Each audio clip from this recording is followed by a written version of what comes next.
It's super thin, 30% thinner. Just imagine 30%. Snapdragon 8 Gen 3 processor, 67 watt fast charging speeds. Crowd went wild. Apple didn't want to do this. Hello everyone, welcome to PhoneArena Show. Yet another episode here. Welcome, we have a bunch of interesting topics once again for you. The first one is iOS 18 public beta has launched. The first public beta for iOS 18. We'll take a look at what's new in that release.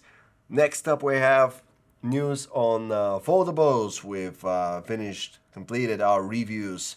One of the first reviews you can actually read out there on the Z Fold 6 and the Z Flip 6, as well as the new super thin foldable, which the Xiaomi Mix Fold 4 has been announced. Yep. And finally, unexpected news, yet another bomb dropped by Google. This time it's the Pixel 9 Pro Fold. I think I got this That's a right. mouthful, yeah. Yeah. So, let's get moving. Let's start with iOS 18. Yeah, Yep. the biggest news. So, I don't know how much is new in the public beta. Probably not too much. I think it's quite similar to the latest developer beta, basically. Yeah. But yeah, some of the biggest and most interesting new features you can try on this beta. And by the way, so the public beta for iOS 18, that means you can now install it on pretty much any iPhone, right? Yeah, you have to opt in for the beta program and anyone can install it, not just develop. You don't need to have a developer's account to use it. And the opt-in is basically you go into settings, software updates, and you Yeah, and check. I think you also have to sign up on a website, but it's really easy Yeah. Okay, right. to opt in for the But beta nothing- program in general. If nothing if you fancy. if you've already opted in for the beta program, you just don't get need it. to do it. Yeah, you Right. receive it. You don't have to be a developer. You don't have to pay anything. Install weird certificates or stuff like that. Yeah. It's relatively easy. What you have to remember, it's a beta. It might be a public beta, might be a bit more polished than the developer betas, but it's still, you might see your battery draining faster. You might see some bugs, and we have seen some. So better back up your phone before you Yeah. upgrade to the beta. But otherwise, you get to use some of the new features earlier. Right. And if you're looking to experiment with it, here's what you're gonna get, and what you're not gonna get. So one of the things is the new feature. You can lock applications behind Face ID, pretty much, That's cool. which is very cool. Makes me wonder why wasn't it made earlier. Pretty cool feature. Yeah. By the way, here's the thing. You can get iOS 18, and it's going to be supported on iPhones all the way back to the iPhone XR, and also the SE second generation, which I think there were rumors right before they announced iOS 18 that they're going to cut away some of these products at the back end, like the XR, I think, but it made it. Still keeping strong. Yeah, and I guess I have a theory.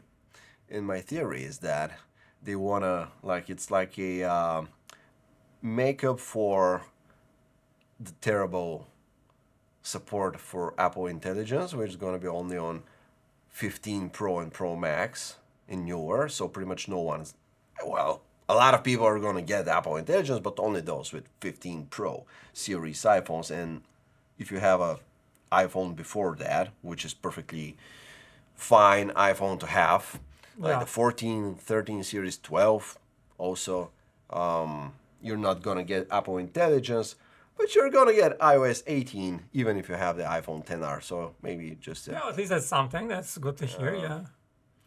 yeah. Anyways, you're not getting Apple Intelligence with this public beta for iOS 18. That's the most important thing. If you're hoping for any of those new Apple Intelligence AI features, they're not available now, and they'll probably be available in some sort of a beta form, some of them in September, I believe. Yeah, and some of the features, as far as I have heard, are probably coming next year. Yeah.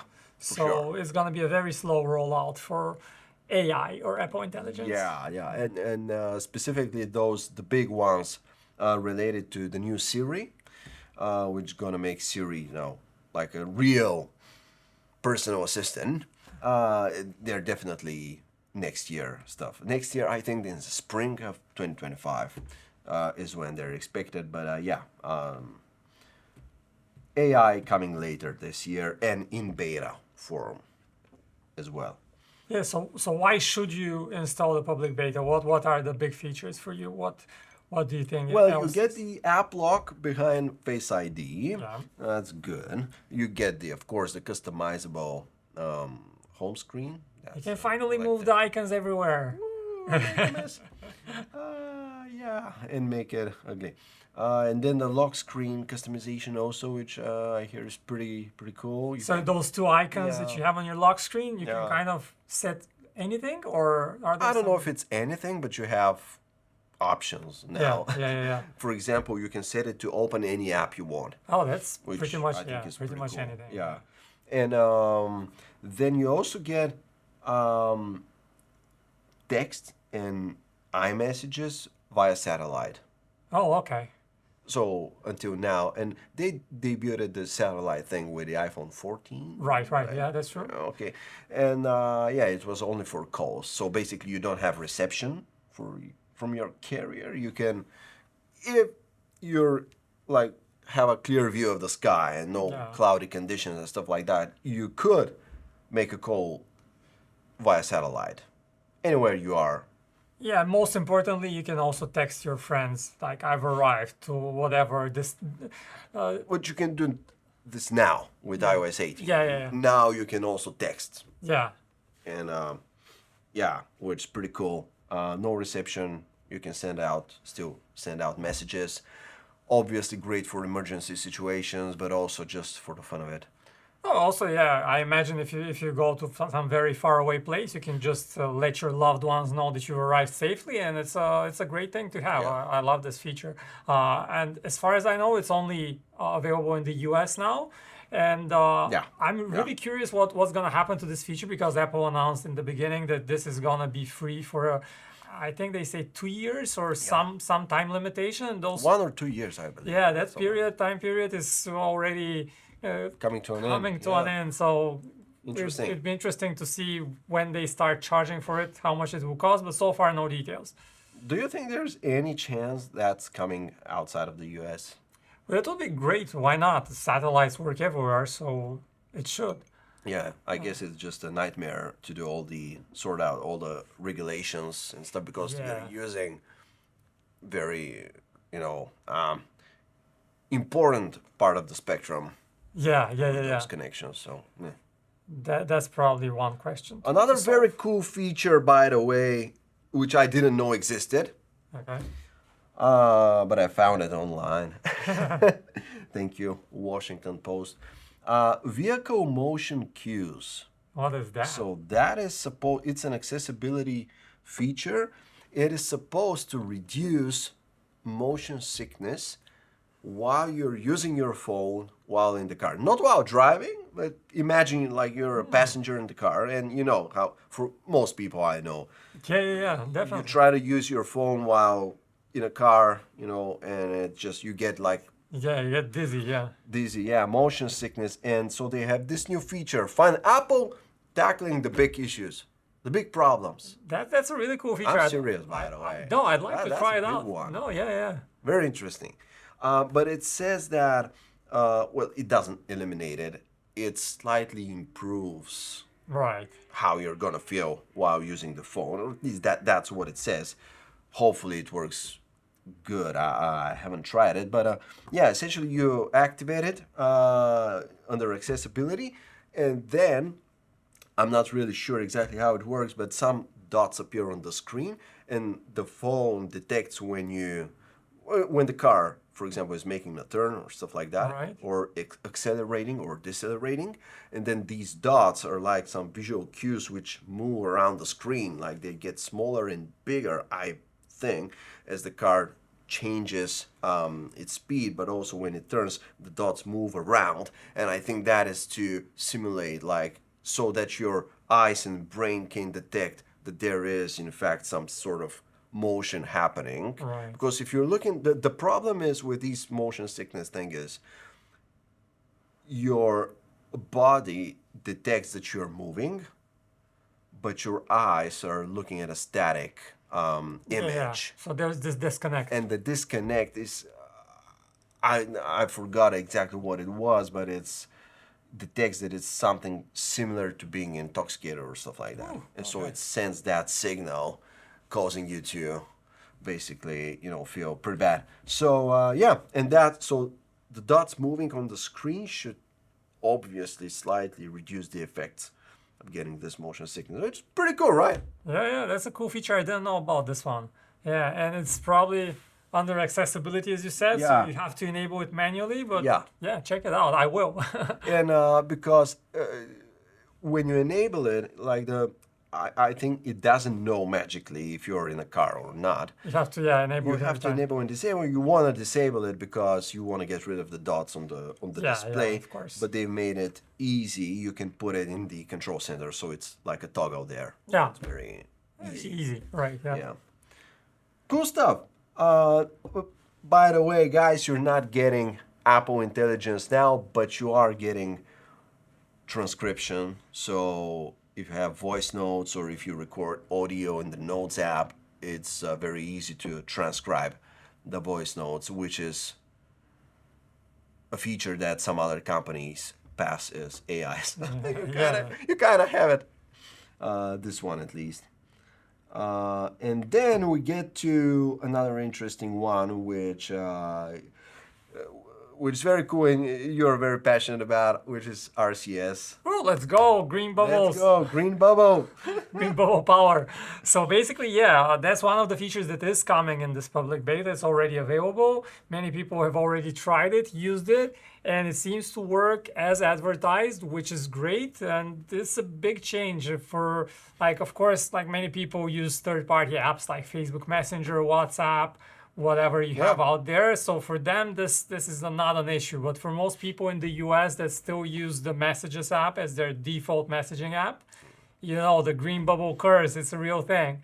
So what RCS brings is basically, it's a new standard that kind of is an upgraded version of SMS or a newer version of SMS, we should say.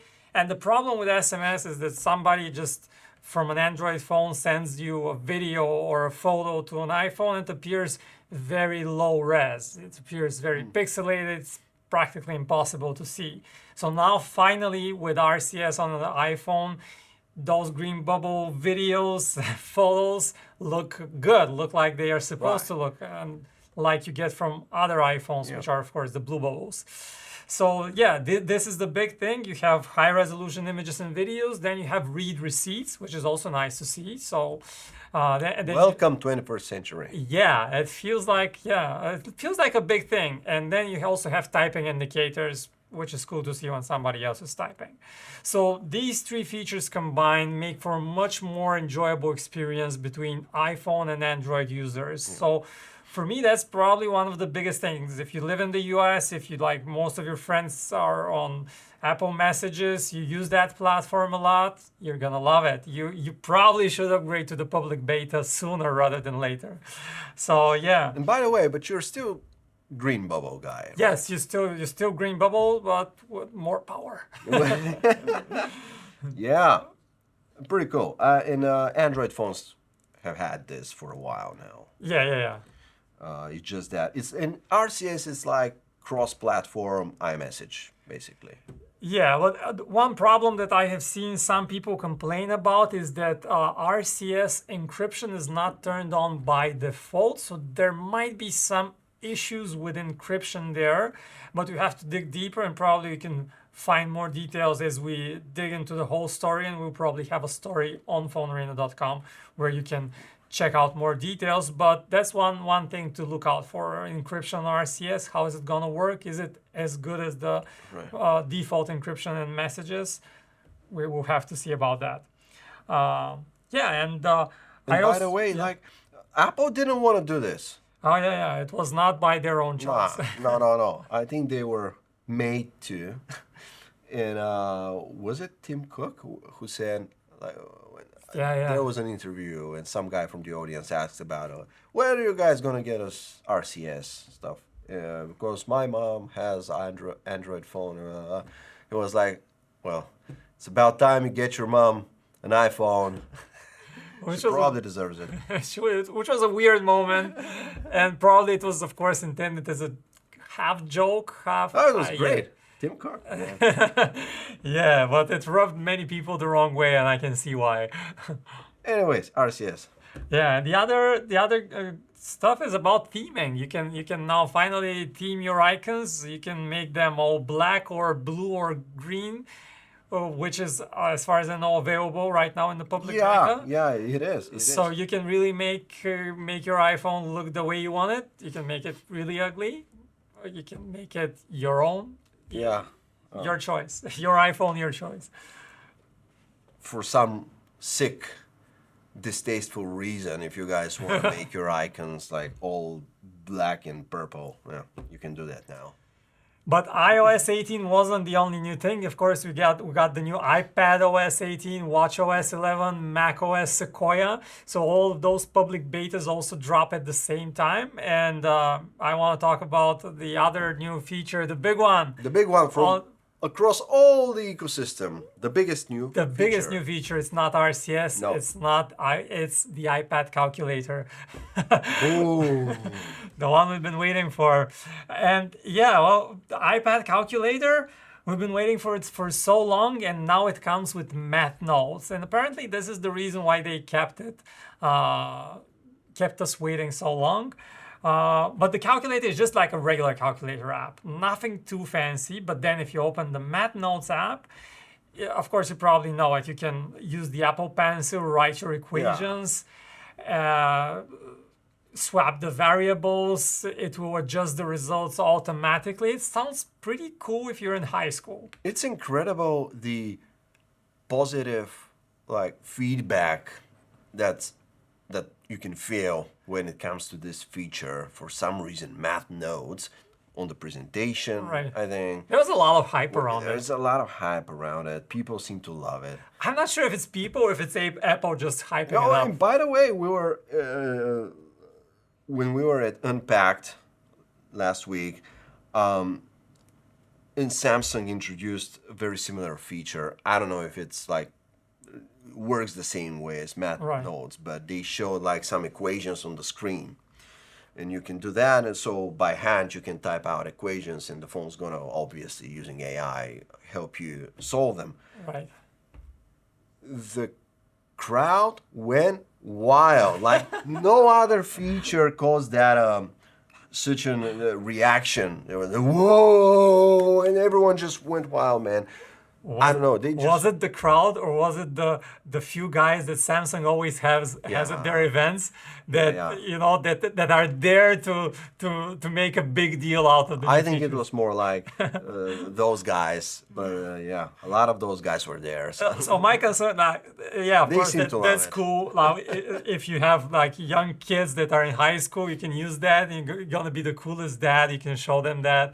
So that would be nice. But for example, if you're a grown-up man, how often are you gonna use that?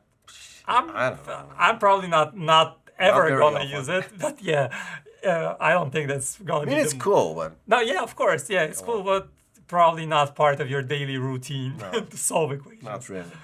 Right.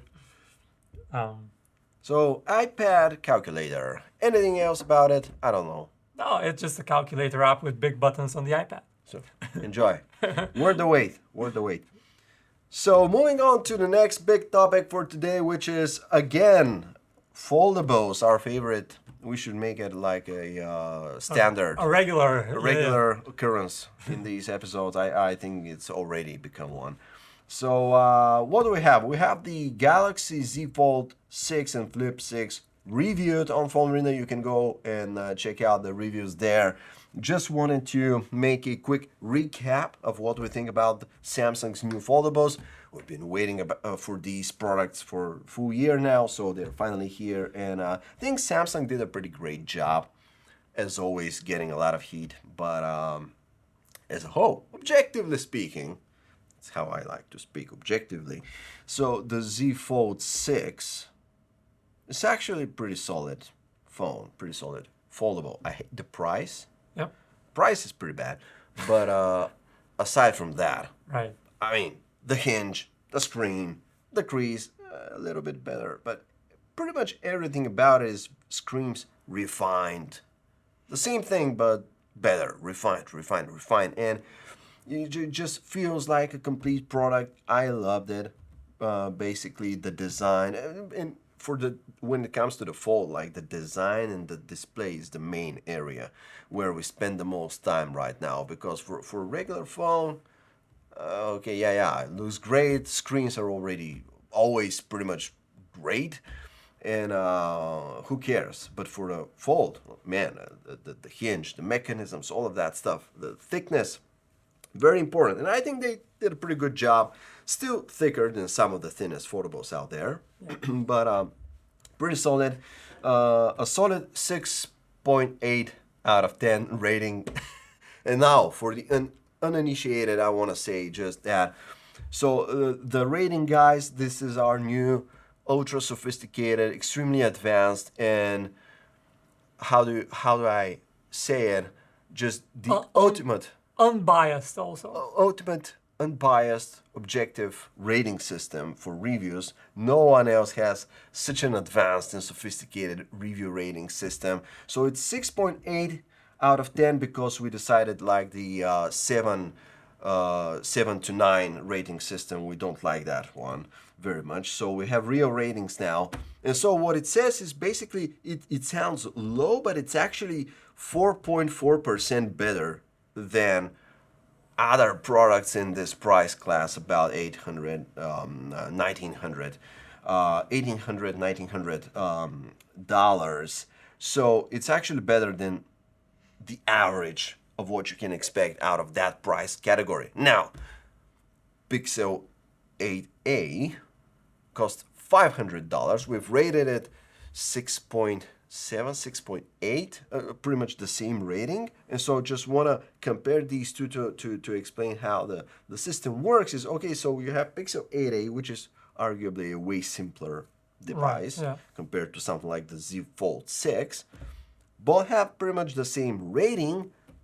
One costs more than 3 times the other. And so that explains to you just how much more, just how much value is packed into that product. So that's how it works. Go and check it out, but you'll see that, yeah, the camera score is pretty much the same as last year, what we expected. No big changes in the camera. No big changes, just very, very slight refinements. And the battery score is actually, I think, considerably better than last year. Better thermal management, Yep. better CPU, new technology inside. So all of these things combined, I'm not exactly sure how much more battery life you're getting. Was it about 18%, 20% increase, something like that? But it's pretty good now. Right, that's good to hear. Yep. Some slight improvements and mostly about the design. But yeah, check out the review, check out all the ratings. It's interesting that you can kind of see the breakdown by category. So you can see just the photo quality has improved, the video quality, battery life, all that good stuff. Now, as for me, I also agree with your impression. Obviously, you spent more time with it. It's the most refined the Fold has ever been. It's super well designed. I just have one gripe with it, which is the overall formula hasn't changed all that much. And for me, like the big thing is that cover screen, which is still a bit too narrow. Now, if you try typing on it, and like let's go back to the fundamentals of a foldable experience, like 70% of the time you're spending on that outer screen. And if it's too narrow and uncomfortable to type, that's gonna be a big problem. So Samsung made it just slightly wider. Most other foldables are much wider. Yeah. So you have more width, it's easier to type.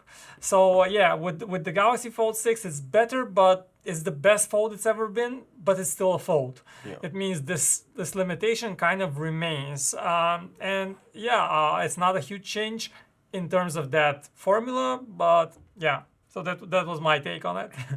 Well, Xiaomi has a solution for you. Yeah.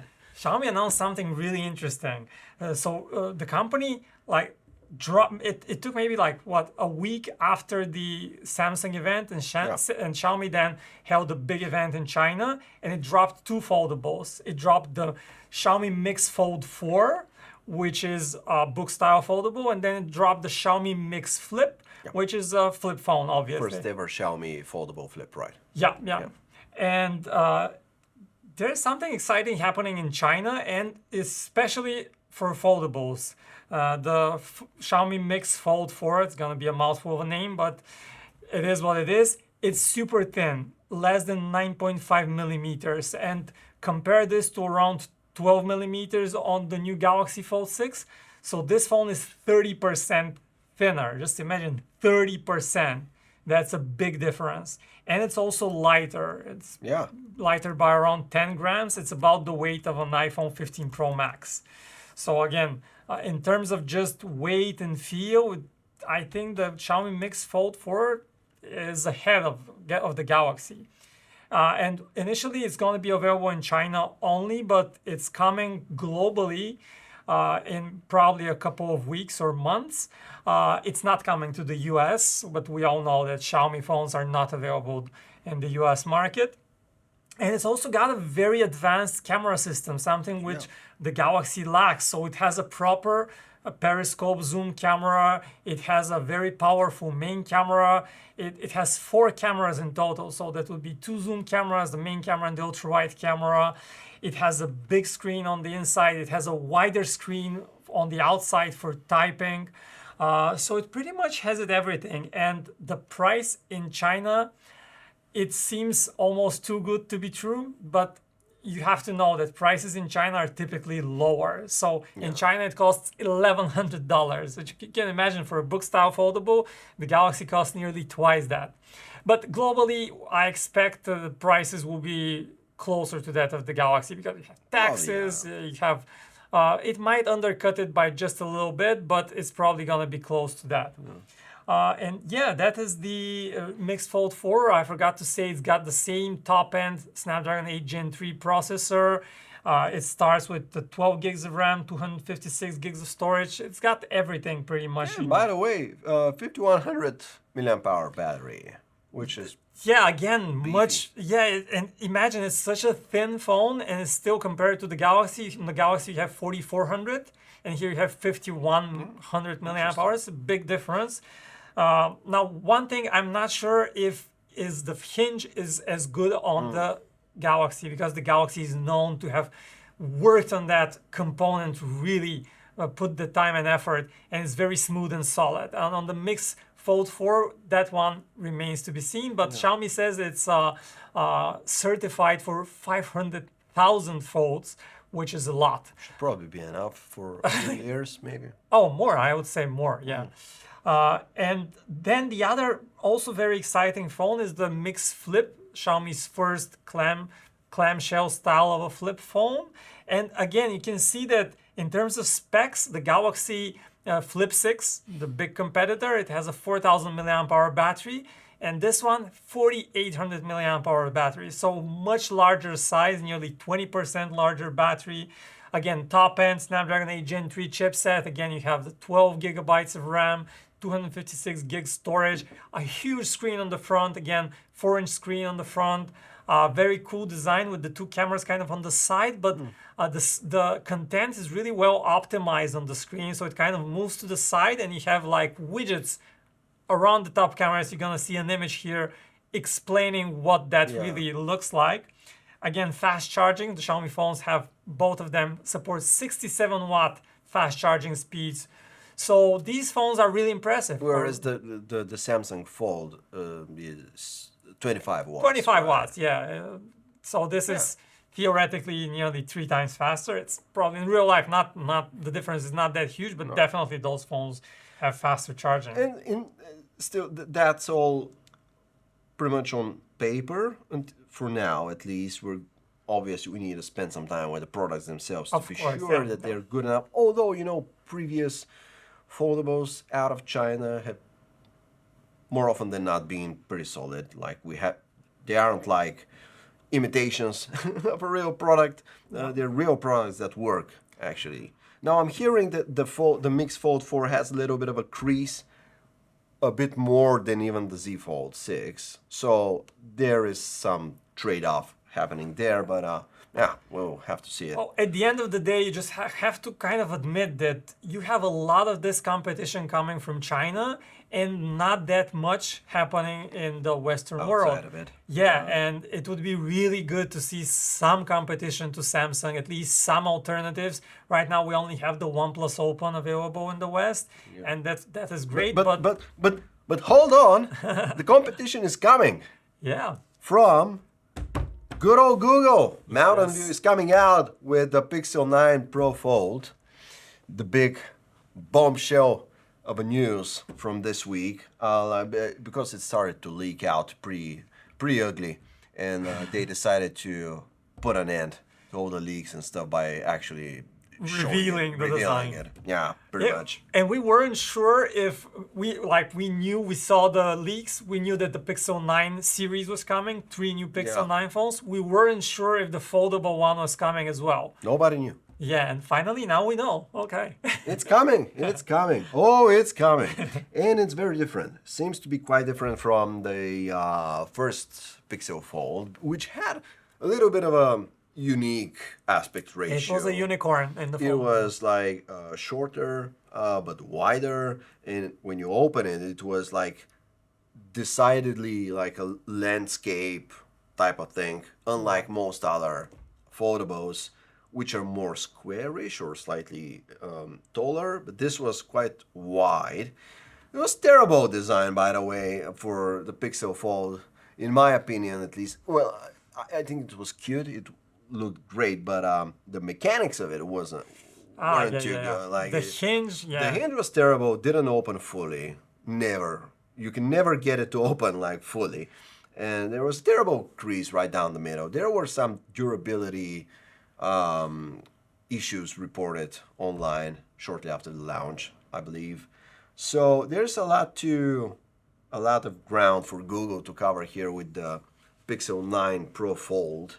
And now from the leaks, we can see that the aspect ratio is now completely different, more closely to something like the OnePlus Open, maybe. Yeah, It actually looks quite similar to that one. Yeah, I actually love the wider screen on the original Pixel Fold because it's just so easy to type on it. You have lots of space for the keyboard, and if you're just using it like that, I loved it. But they're obviously like the industry, with the exception of Samsung, is moving towards this unified design for foldables, and the Pixel 9 Pro Fold is also kind of falling in that line. Seems to be so, yeah. And I don't know, I think we don't know too much about it at this point. No, not really, but except that it's gonna be officially introduced on August 13th. We know the basics. It's gonna have the newest Tensor G4 chipset. It's gonna have 16 gigabytes of RAM, which is a lot. At least these are the rumors. But here's the tagline: this is a foldable phone built for the Gemini era. So it's all about AI again. Yeah. And we're not a surprise from Google. It's going to be interesting if Google is going to have at least some AI features tailored to the foldable experience. That would be interesting to see, yeah. Because Google has a lot in terms of AI. Samsung did a couple tweaks here and there just to tailor the features more to the foldable form factor. And the other thing that has changed in the Google Pixel 9 Pro Fold is the camera design, camera styling. You know how you used to have that camera bar on the back of Pixel phones, a signature design element. Yeah. And now it's a square. And because there's many cameras now, you have the periscope zoom camera on the Pixel 9 Pro Fold. I'm sorry, but that name is absurd. We're still getting used. Yeah. So you have plenty of cameras, and this new design, I'm not sure it's the prettiest one. It's a bit ugly if you ask me, but probably that was the only way to kind of cram. It looks like somewhat a big camera bump, right? It's not the smallest one like the Z Fold. No, it looks bigger. It looks bigger, yeah. So that is one controversial design element, but yeah, we're gonna see. Hopefully we get better camera quality, at least in exchange for the slightly ugly. Yeah, it's good. It's good that Google, didn't decide to abandon the foldable market after the first one. Yeah. Oh yeah, the new one, at least from the official reveal video, doesn't reveal too much about it. Right. But we can actually learn more from the leaked photos, and so it seems similar to the open. It seems to have a pretty decent camera display crease. The display crease seems to be improved considerably. The device lays flat on the table, so big change. pretty positive.